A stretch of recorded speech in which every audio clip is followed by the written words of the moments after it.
I never thought I'd be sharing my story here, but life has a way of bringing us to unexpected places.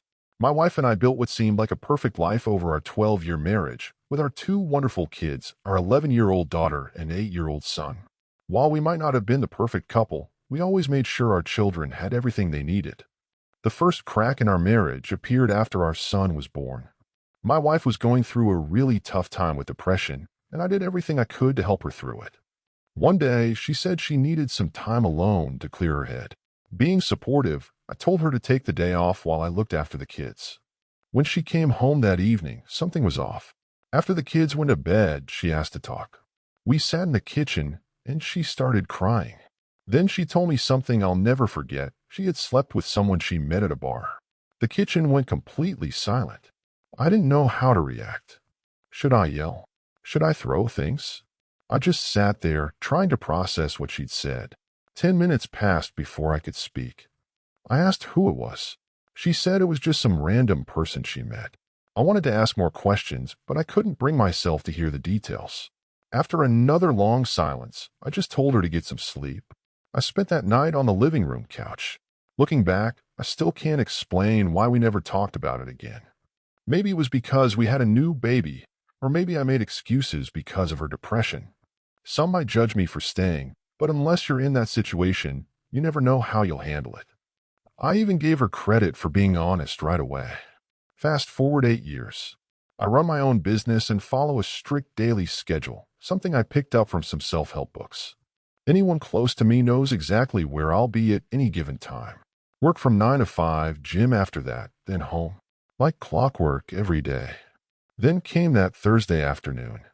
My friend Marcus, who lives next door, called me at work.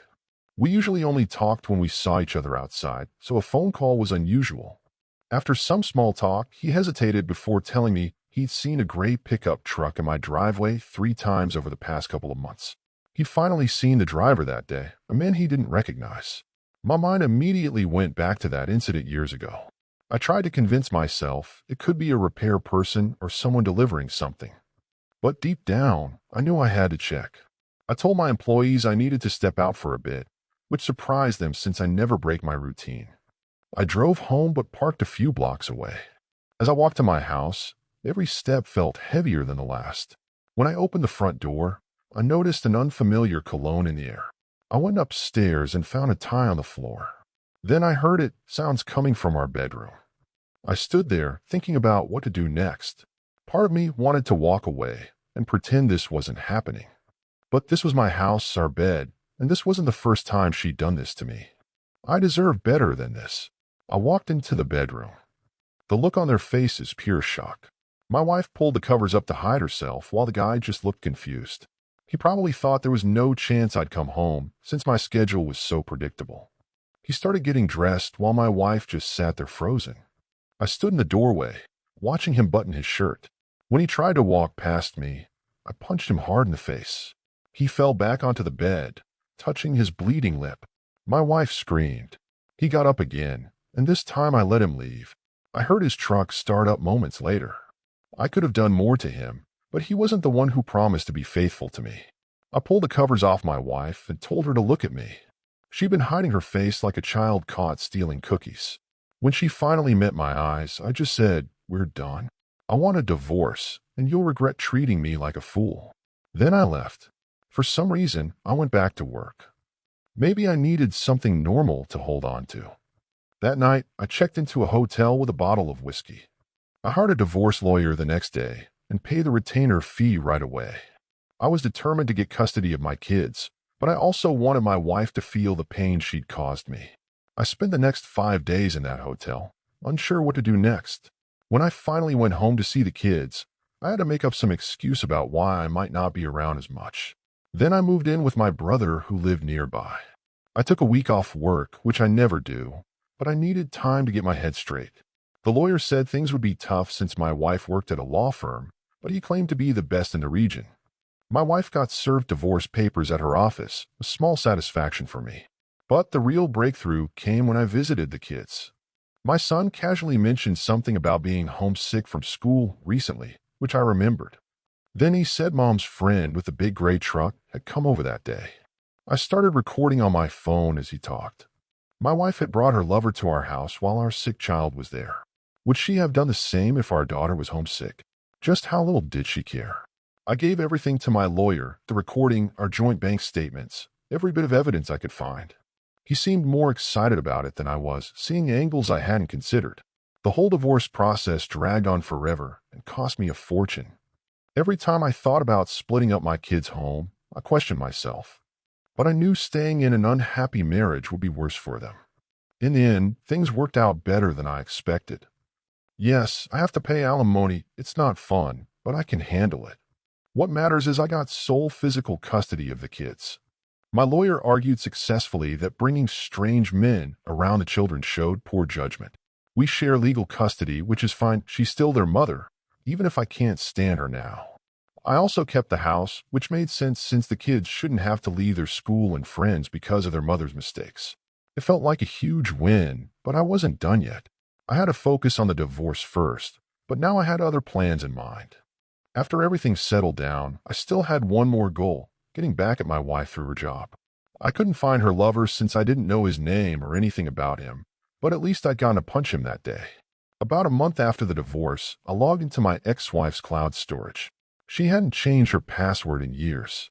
I did this late at night using a VPN. Knowing what I was about to do wasn't exactly legal. But after everything she'd put me through, I didn't care anymore.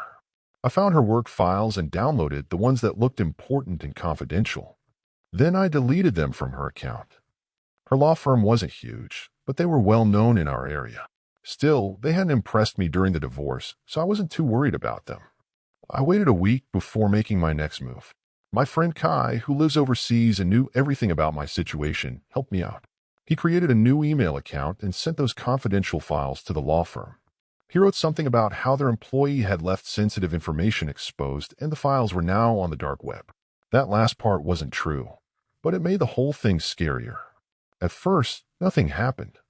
Then my ex-wife called asking to get her alimony payment early because of some work troubles.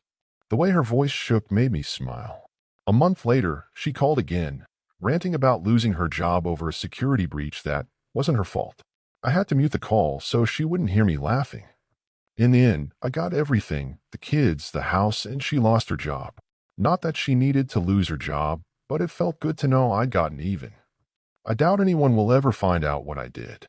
The firm probably won't investigate too deeply since she wasn't a major player there. Sometimes being the bigger person isn't as satisfying as getting revenge.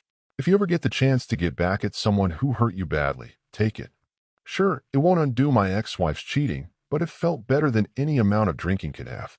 I know some people might think I went too far, but after being cheated on twice and having my marriage destroyed, I needed this closure.